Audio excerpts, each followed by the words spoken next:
कि चाइना ने सालों से सिर्फ और सिर्फ एक चीज पर फोकस किया है, अपनी इकोनॉमी को और कैसे बेहतर शक्तिशाली बना सकें। चाहे वो रिसर्च हो, इनोवेशन हो, मैन्युफैक्चर हो, पॉलिसीज हो, ग्लोबल फुटप्रिंट हो, स्ट्रीमलाइनिंग हो, या फिर government efficiency and dealing with corruption हो।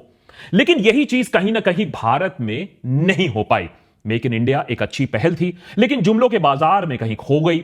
जहां देश को बाबू मुक्त भारत बनाना था, वहां विपक्ष मुक्त भारत बना डाला। जहां नए बिजनेसमैन को बढ़ावा देना था, वहीं फ्रॉड बाबा और करप्शन का राज आज चलता है। जहां सरकार को कान खोल के इन्वेस्टर्स, बिजनेसमैन, यहां तक कि आलोचकों यानी क्रिटिक्स की सुननी चाहिए थी, वहां वो मुंह फाड़ के बस दूसरों पर इल्जाम लगाती रही।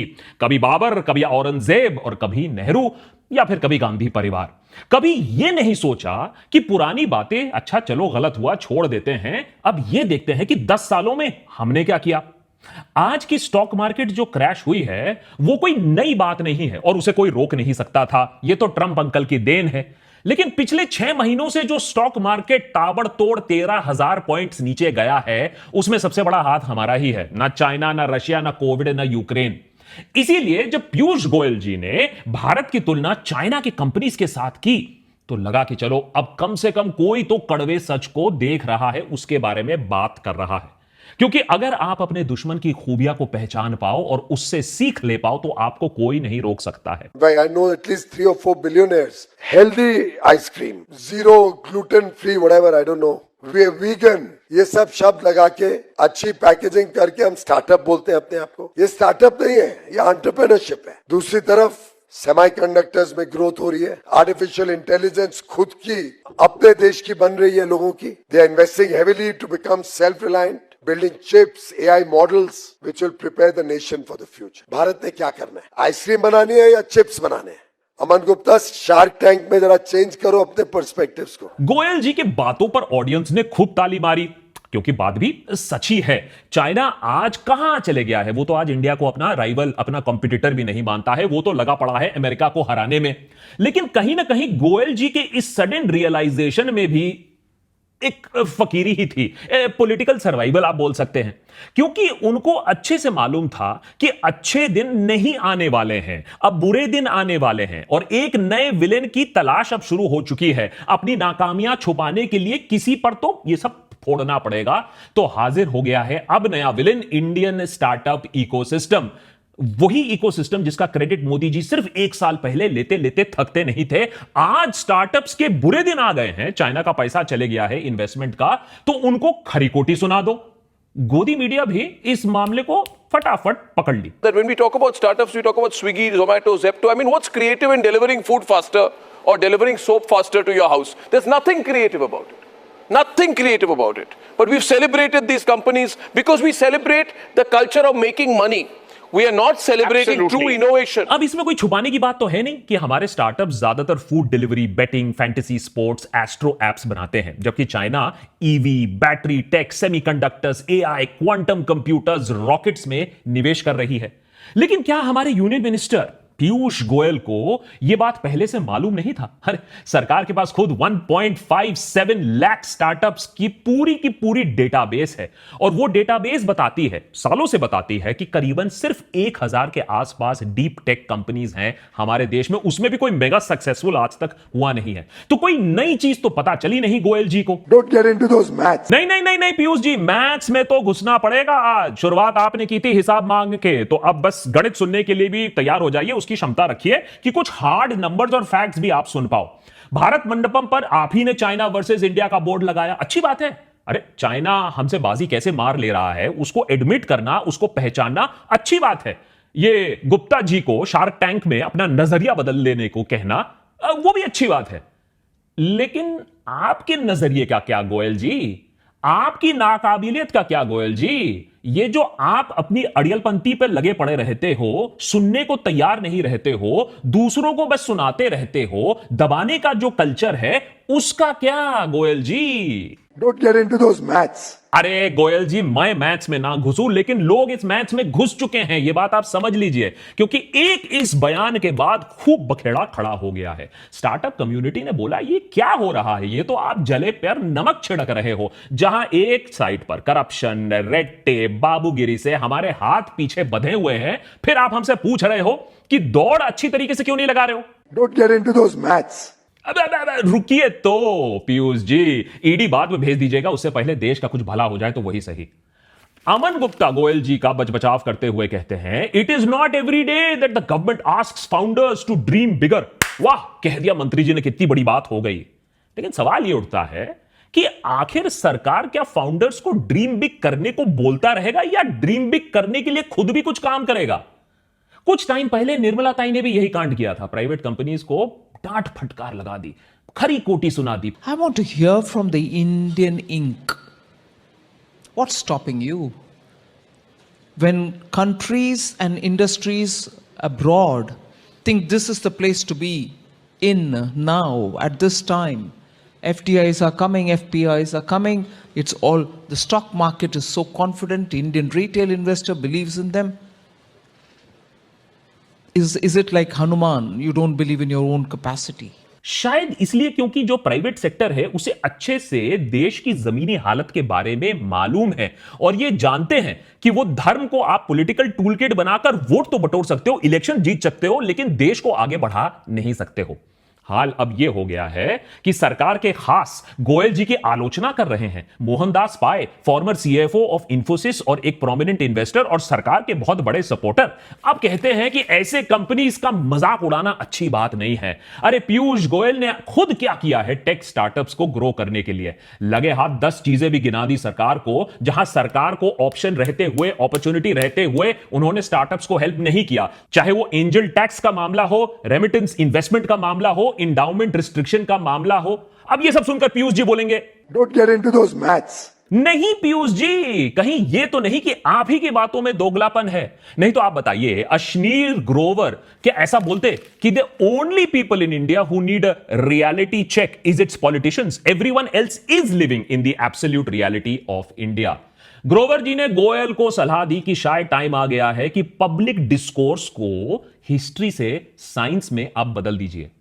लेकिन अगर आप बाबर, औरंगजेब, नेहरू, अगर इनका नाम चिल्लाना बंद कर दोगे तो लोग कल से फिर employment, education, AQI, per capita GDP के बारे में सवाल पूछने लगेंगे, हैं? फिर तो प्रॉब्लम हो जाएगी ना। Don't get into those maths. Goyal जी को मैथ्स में नहीं, जेप्टो के फाउंडर आदित्य पलीचा भी सुनाकर चले गए। उनका कहना है कि सिर्फ 3.5 साल पुराना जेप्टो आज 1.5 लाख लोगों को रोजगार दे रहा है, और हमारे देश के supply chain, specially for fresh fruits और वेजिटेबल्स में इन्होंने 100 करोड़ रुपए लगाए हैं ये सारे जो चेन्स है, कोल्ड चेन्स को डेवलप करने के लिए। अनुपम मित्तल, फाउंडर ऑफ शादी.com, शार्क टैंक में जज हैं, उन्होंने भी अपने आप को बैलेंस करते हुए कहा कि नहीं नहीं, हमारे पास गजब के डीप टेक कंपनीज हैं तो हमारे देश में, लेकिन उनके लिए ना कैपिटल है, पैसा इन्वेस्टमेंट के लिए, और ना उनको डेवलप करने के लिए सही इकोसिस्टम। अपने आप को घिरा पाकर फिर पीयूष गोयल जी ने वही काम किया जो एक अच्छा बिजनेसमैन नहीं, वही काम किया जो एक अच्छा नेता करता है। कहा कि यह सारा बखेड़ा कांग्रेस का एक मैन्युफैक्चर्ड कंट्रोवर्सी के तहत बनाया गया है। अरे गोयल जी, अब मेक इन इंडिया छोड़ो, अगर कांग्रेस भी ये मैन्युफैक्चर कर सकता कंट्रोवर्सी, तो 3 बार ऐसे लोकसभा इलेक्शन थोड़ी ना हारता। ये तो लोगों को भी समझ में आता है। कांग्रेस वालों ने तो सोचा भी नहीं था कि कभी स्टार्टअप इकोसिस्टम को प्रोत्साहन दे। कभी आपने सुना था कांग्रेस को? तो सिर्फ आलोचना करना आता है, और ये नकारात्मक सोच ही कई बार देश को पीछे छोड़ देती है। जाने अनजाने में पीयूष गोयल जी ने कुछ तो अनलॉक कर दिया है। कहीं ना कहीं लोगों का सब्र का बांध टूट रहा है और सवाल पूछे जा रहे हैं कि किस तरीके के स्टार्टअप हैं हमारे देश में, और क्या ये स्टार्टअप इंडिया को $5 ट्रिलियन इकोनॉमी या चाइना से या किसी और देश से मेजर कंपेटिटर बना पाएगा, या हम फूड डिलीवरी और आइसक्रीम ही बनाते रहेंगे। अगर आप यूनिकॉर्न्स की बात करें तो हम इस बात पर तो बहुत गर्व करते हैं कि हमारे पास इतने सारे यूनिकॉर्न्स हैं। इंटरनेशनली रिकॉग्नाइज्ड अगर आप आंकड़ों की बात करें तो हमारे पास 67 यूनिकॉर्न्स हैं, यूएसए के पास 700 के आसपास, चाइना के पास करीबन 340-350। लेकिन दुख की बात इसमें है कि हमने इस चीज पर फोकस नहीं किया कि ये यूनिकॉर्न्स क्या काम कर रहे हैं, क्योंकि या तो वो फूड डिलीवरी कर रहे हैं या तो फिनटेक कर रहे हैं, मतलब सस्ते में लोन देने का काम कर रहे हैं और फिर लोन वसूली का काम कर रहे हैं, या फिर एस्ट्रोटॉक बन रहा है। लेकिन दुख की बात यह है कि इंडियंस ने देश से बाहर ज्यादा यूनिकॉर्न बनाए हैं बतौर देश के अंदर। अगर आप देश के बाहर देखो तो 109 यूनिकॉर्न्स बनाए गए हैं compare to 67 with in India according to global unicorn index 2024, जो रैंकिंग देता है दुनिया भर के स्टार्टअप फाउंडर्स को। तो ये दुख की बात क्यों नहीं लगती है गोयल जी को और हमारे सारे पॉलिटिशियंस को कि ये जो लोग हर दूसरे दिन बाहर चले जा रहे हैं, बाहर कंपनी बना रहे हैं, और जब अपना इंटरनेशनल पासपोर्ट मिलता है तो बहुत खुश होकर इंस्टाग्राम रील बनाते हैं। गाली गलौज से हमें डर नहीं लगता है, दुख नहीं लगता है। दुख यह लगता है कि आए दिन जैसे टैलेंटेड लोग हमारे देश को छोड़कर जा रहे हैं। और ये मैं सेंटिमेंट्स की बात नहीं कर रहा हूं, 5 में से 1 अल्ट्रा हाई नेट इंडिविजुअल आज बाहर जाने की कोशिश कर रहा है, कह सर्वे ने पाया है, क्योंकि ये इन्वेस्टमेंट इनटू द फ्यूचर है। तो ये दिखाता है कि जिनके पास पैसा है हमारे देश में, वो भी बाहर निकलने के फिराक पर बैठा हुआ है, और ये हो भी रहा है। 2 लाख से ज्यादा लोगों ने अपनी सिटीजनशिप छोड़ दी 2023 तक। अब इसके पीछे क्या रीजन है? और इसके पीछे क्या रीजन है कि दुनिया भर से हम एफडीआई जो है वो अट्रैक्ट नहीं कर पा रहे हैं, गिरता रहता है एफडीआई। दूसरी जगह हम बिगेस्ट कंट्रीब्यूटर बन चुके हैं एफडीआई के। कहां? दुबई में। जी हां, एक तरफ बाबर, एक तरफ औरंगजेब, और दूसरी तरफ दुबई में ईयर 2024 में हम यूएसए, फ्रांस, यूके को बीट करके नंबर 1 एफडीआई कंट्रीब्यूटर बन गए हैं। सोचिए, दुबई में पूरे दुनिया से जहां फ्लो आता है वहां हमारा इंडिया का फ्लो 21.5% है, followed by USA 13%, France 11%, United kingdom 10%, Switzerland 6.9%। और ये आंकड़े ऑफिशियल हैं, Dubai department of economy and tourism, Dubai official FDI tracker, FDI monitor है, यहां से ये ऑफिशियल आंकड़े बताते हैं कि इंडिया कितना बड़ा एफडीआई कंट्रीब्यूटर बन गया है। लोग बाहर जा रहे हैं, पैसा बाहर जा रहा है, और हम सोच रहे हैं कि हमारे स्टार्टअप्स कुछ कर क्यों नहीं पा रहे हैं। इन सबको सुनकर सोल्यूशन क्या निकाला पीयूष गोयल जी ने, वो सुनकर भी हंसी आती है। Start a desk in Startup India in my ministry, which will be a helpline for any startup from anywhere in the country. किसी भी विभाग का, केंद्र का, राज्य का, कॉरपोरेशन का या जिला पंचायत का, कोई आपको तंग कर रहा हो तो अवश्य वहां पे कंप्लेंट करना।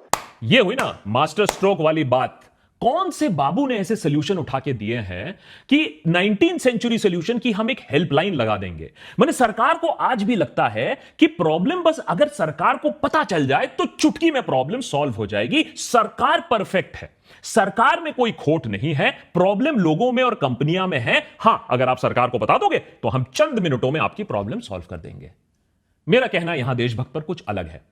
सरकार को हेल्पलाइन खोलने की जरूरत नहीं है, कंपनीज को हेल्पलाइन खोलने की जरूरत है, जिसे पीयूष गोयल जी कॉल करेंगे और पता करेंगे कि मैं आपके लिए क्या कर सकता हूं, आपकी कंपनी को वर्ल्ड क्लास बनाने के लिए। मजाक नहीं कर रहा हूं मैं, ये एग्जैक्टली वही स्ट्रैटेजी है जिसकी वजह से आज चाइना हमें इतनी बुरी तरीके से मात दे रहा है। चाइना का ये जो स्टार्टअप सीन है, चाइना का ये जो आज टेक्स देख रहे हो, रोबोट्स देख रहे हो, ईवी कार्स देख रहे हो, आंखें चौंध जाती है, वो क्या अपने आप बन गई हैं, ऑटोमेटिक बन गई हैं। सालों से चाइना की सरकार एक्टिवली इनोवेशन को फॉस्टर करते आई है, और एज अ रिजल्ट इसीलिए 2023 में अगर आप देखें दुनिया भर का 40% global venture capital funding China के पास जाता है। इंडिया के पास कितना आया था? 5%। इस चीज को लेकर एफडीआई फंडिंग और वेंचर कैपिटल फंडिंग और स्टार्टअप्स को लेकर हम जो इतना ढिंढोरा पीटते हैं, startup capital of the world, 5% venture capital हमारे पास आया था। लेकिन बात सिर्फ पैसा आने की नहीं है। बीजिंग क्या कर रहा है? 1.4 ट्रिलियन सिर्फ टेक इन्वेस्टमेंट प्लान में लगाया है 10 साल में। सोच देखिए कहां है, 2015 से लेकर 2025 में 1.4 ट्रिलियन टेक इन्वेस्टमेंट प्लान में लगाया है। हमारा कितना है? 150 बिलियन एलोकेशन। क्या होगा इससे? 2024 की अगर हम बात कर ले तो $361 बिलियन चाइना ने टैक्स एंड फीस में माफ कर दिया। आप हाईटेक फर्म हो, आप अच्छा काम कर रहे हो, लो हमने आपका टैक्स माफ कर दिया। $80.7 बिलियन R&D डिडक्शन में। अच्छा, आप R&D का काम कर रहे हो, अच्छा चलिए हम आपका इतना पैसा माफ कर देते हैं। हमारे देश में क्या होता है? Retrospective tax. ओहो, अच्छा तुम्हारा 10 साल पहले से हम आप टैक्स लगाना शुरू करेंगे। अच्छा, तुम्हें एंजल फंडिंग मिल रहा है, इस पर भी हम टैक्स लगाएंगे। ओहो, तुम्हारा बिजनेस अच्छा चल रहा है, तुम्हारे ऊपर गब्बर टैक्स हम लगाएंगे। तो अगर ऐसी रेजीम रखोगे तो कौन तुम्हारे पास आकर बिजनेस करेगा? आईआईटी तक को नहीं बख्शा था भाई साहब। आईआईटी को भी एक शो कॉज नोटिस आ गया था, 120 करोड़ का जीएसटी डिमांड आ गया था, क्योंकि उन्होंने मेहनत करके फंडिंग, रिसर्च फंडिंग रेस किया था। तो बोला ऐसे कैसे फंडिंग रेस कर सकते हो, लाओ इस पर भी जीएसटी दो। तो जहां Chinese companies BYD, EV tech, revolution, superconductors, computers, quantum computers सरकार सपोर्ट कर रही थी, फंड कर रही थी, रिसर्च में हेल्प कर रही थी, वहीं हमारी सरकार ऐसे कंपनीज का गला दबाने पे लगी हुई थी। चाइना का एआई ड्रिवन फैक्ट्री अब पूरे मैन्युफैक्चरिंग प्रोसेस को ही ट्रांसफॉर्म कर दे रहा है। ये जो मैन्युफैक्चर बैक इन अमेरिका की बात हो रही है, वो अमेरिका कर नहीं सकती है, क्योंकि अभी चाइना में जो मैन्युफैक्चरिंग हो रही है वो रोबो बेस्ड मैन्युफैक्चरिंग हो चुकी है। और जहां तक आरएनडी की बात है, क्योंकि ये रोबो बेस अपने आप नहीं हो सकता है, 2024 में चाइना का टोटल आरएनडी स्पेंड था 500 बिलियन मान लीजिए, और इंडिया का एलोकेटेड स्पेंडिंग था 23 बिलियन। 500 बिलियन, 25 बिलियन, सोच लीजिए कितना एम्फेसिस है रिसर्च पे। अगर पीयूष जी हेल्पलाइन खोल के नहीं, अगर कंपनीज के हेल्पलाइन पर कॉल करेंगे तो बहुत सारी चीजें मालूम चलेंगी। मेरे ख्याल से उनको मालूम है, लेकिन एक बार याद दिलाना बहुत जरूरी है। चाइनीज स्टार्टअप्स को स्टेट बैकिंग से बहुत ज्यादा फायदा मिला है, और प्रिडिक्टेबल पॉलिसीज हैं चाइना में। यह नहीं कि हर दूसरे दिन में हम पॉलिसीज बदल दे रहे हैं, तो रेगुलेटरी अनप्रिडिक्टेबिलिटी नहीं है। यहां कुछ भी हो सकता है, कल नियम चेंज हो सकते हैं। इंडिया में बार बार हाई स्किल्ड लेबर में एक प्रॉब्लम है, रिसर्चर्स आपको मिलते नहीं। जो रिसर्च हो रहा है उसमें आप फंडिंग कट कर रहे हो। मस्जिद के सामने स्टूडेंट्स को नचवाने से देश आगे नहीं बढ़ेगा, वोट मिल जाएंगे, यह बात सरकार को समझ में नहीं आती है। रिसर्च में एक्सपेंडिचर जो परसेंटेज की अगर हम बात करें, हमारे जीडीपी का 0.6-0.7% जाता है। चाइना में वही चीज 2.4% ऑफ जीडीपी, यूएसए में 3.5%, इजराइल में 5.4% ऑफ जीडीपी। अगर हमने ये पैसा लगा भी दिया तो हमारे पास कोई आईपी नहीं है। हम इस गलत फहमी में बैठे रहते हैं हम एक सॉफ्टवेयर सुपर पावर है, नहीं, हम मेंटेनेंस सुपर पावर हैं। हम बैकरूम का काम करते हैं, चीजें मरम्मत करते हैं, ठीक करते हैं सॉफ्टवेयर में। आईपी का मतलब होता है इंडिया का अपना माइक्रोसॉफ्ट, अपना ऑरेकल, अपना सेल्सफोर्स, अपना अडोब, अपना गूगल, जो कि नहीं है। उदय कोटक ने रिसेंटली एक बात बताई कि कौन सा ऐसा एक ब्रांड है, सॉफ्टवेयर छोड़ दीजिए, कौन सा ऐसा एक ब्रांड है इंडिया का जो दुनिया भर में रिकग्नाइज्ड है, दुनिया भर में आपको शेल्फ पे मिलेगा। Audi, Mercedes, Pepsi, Coke, Nike, ऐसी कौन सी चीज है? इस सवाल का जवाब हमें पहले ढूंढना पड़ेगा, इससे पहले कि हम ढिंडोरा बजाएं 5th largest, 4th largest, 3rd largest GDP. और एआई के मामले में अगर आप कोई भी सवाल कर दो तो अभी बोला जाता है कि सरकार एकदम चौकस है, पैसे लगाए जा रहे एआई के अंदर। लेकिन एआई के रेस में हम ऑलरेडी काफी पीछे हैं। अगर आप पेपर कॉन्ट्रीब्यूशंस की बात करें, कॉन्फ्रेंसेस की बात करें, ब्रेक थ्रू की बात करें, नए चैट जीपीटी माने मॉडल्स की अगर आप बात करें, तो हम 14th रैंक पर ऑलरेडी हैं। और यह बढ़ता रहेगा क्योंकि ब्रेन ड्रेन और भी बढ़ रहा है। जहां एक एजुकेटेड क्वालिफाइड बंदा है वो बाहर निकल जाएगा। 1.3 मिलियन इंडियंस ने हमारे देश को छोड़ा पिछले 1-2 सालों में। लेकिन इस सब के बावजूद हम तब भी ताबड़तोड़ काम कर सकते हैं, दुनिया को अपनी जगह दिखा सकते हैं। गोयल जी, 2 चीजें आप कर दीजिए। वैसे तो 10 साल थे आपके पास, चलिए अगले 4-5 साल में ये कर दीजिए, ब्राइबरी और ब्यूरोक्रेसी। अगर आप पिछले 2 दिन में ट्विटर पर जाकर, लिंक्डइन पे जाकर, सोशल मीडिया पर जाकर, गोयल जी जाके देख लीजिए, फोन मिलाने की भी जरूरत नहीं है। लोग त्राही त्राही करके रो रहे हैं कि कैसे एक जीएसटी रजिस्ट्रेशन वो नहीं करा पाते हैं, उसके लिए भी उन्हें ब्राइब देना पड़ता है। कंट्री को एसईजेड की जरूरत नहीं है, लोग कह रहे हैं, कंट्री को बीएफईजेड की जरूरत है, बाबू फ्री इकोनॉमिक जोन्स की जरूरत है। एक बाबू कंप्लेंट लाइन लगा के दिखा दो जहां लोग कंप्लेंट करेंगे और आप उनको ट्रांसपेरेंटली दिखाओगे कि क्या एक्शन लिया गया है या नहीं। गोयल जी, मैं आपको यकीन दिलाता हूं, और पूरे इन्वेस्टमेंट और स्टार्टअप कम्युनिटी की तरफ से, छोटा सा बिजनेस हम भी चलाते हैं, आप बोल दो जीरो करप्शन आपके लिए होगा और जीरो एक्शन और arbitrary action from the government होगा। किसी पर दबाव नहीं होगा, किसी पर पॉलिटिक्स नहीं चला जाएगा। आप देखो कैसे हम नंबर 1 एंटरप्रेन्योर कंट्री बनते हैं। मेरे सीए का एग्जांपल मैं बताता हूं। हम लोग 200% कंप्लाइंट है यहां देशभक्त पे, एक एक चीज हम फॉलो करते, एक एक पैसा डिजिटली ट्रैक्ट होता है। तो मैंने अपने सीए से कहा कि भाई हम तो 200% कंप्लाइंट है, आप मुझे लिखित में दे दो कि हमारे ऊपर रेड नहीं पड़ेगी। तो मेरा सीए हंस के कहता है कि तुम्हारा छोड़ो, कोई भी कंपनी चाहे जितना भी कंप्लाइंट हो, सरकार अगर किसी के पीछे पड़ना चाहे तो उसको आराम से जेल में डाल सकती है, कोई ना कोई क्लॉज निकाल के, कोई ना कोई शक निकाल के। इस देश में हम ऐसे काम करते हैं जहां बिजनेसमैन को श्योरिटी नहीं है सारे रूल फॉलो करने के बाद भी उस पर कब गाज गिर जाए। और करप्शन जहां है, जहां असल में करप्शन है, जहां सबको दिख रहा है करप्शन, वहां सरकार कुछ नहीं कर पाती है। अगर आप पॉलिटिकली कुछ बोल दो तो आपको 5 साल के लिए जेल में डाल दिया जाएगा, लेकिन आप करप्शन करोगे तो आप 5 दिन में बाहर निकल जाओगे। इसीलिए तो एक आरटीओ का पियोन भी 100-500 करोड़ रुपए कमा लेता है। इसीलिए तो एक जज, एक सिटिंग हाईकोर्ट जज के घर में पैसे मिलते हैं, वो दूसरे हाईकोर्ट में चले जाता है। जब लोग ये सारी चीजें देखते हैं तो वो कहते हैं भाई हम भी थोड़ा पैसा कमा ले, हम भी थोड़ा करप्शन कर ले। और उधर सरकार जिसकी अकाउंटेबिलिटी बनती है वो कुछ नहीं करती है। अरे पावर तो दे दो गोयल जी, अनइंटरप्टेड पावर के बारे में सालों से सुनते आए हैं, लेकिन मैन्युफैक्चरर आज भी जेनसेट चलाकर अपना ऑफिस और अपना कारोबार चला रहे हैं। ऐसे कैसे काम चलेगा? बैंक्स आपको टॉर्चर कर देते हैं, एक रेमिटेंस आता है तो 50 फॉर्म आपको भरने पड़ते हैं। और इकोसिस्टम जो है, जो बिजनेस को सपोर्ट करता है, अरे वो मिनिस्टर्स खुद ही तो लेक्चर देने में इतना बिजी रहते हैं।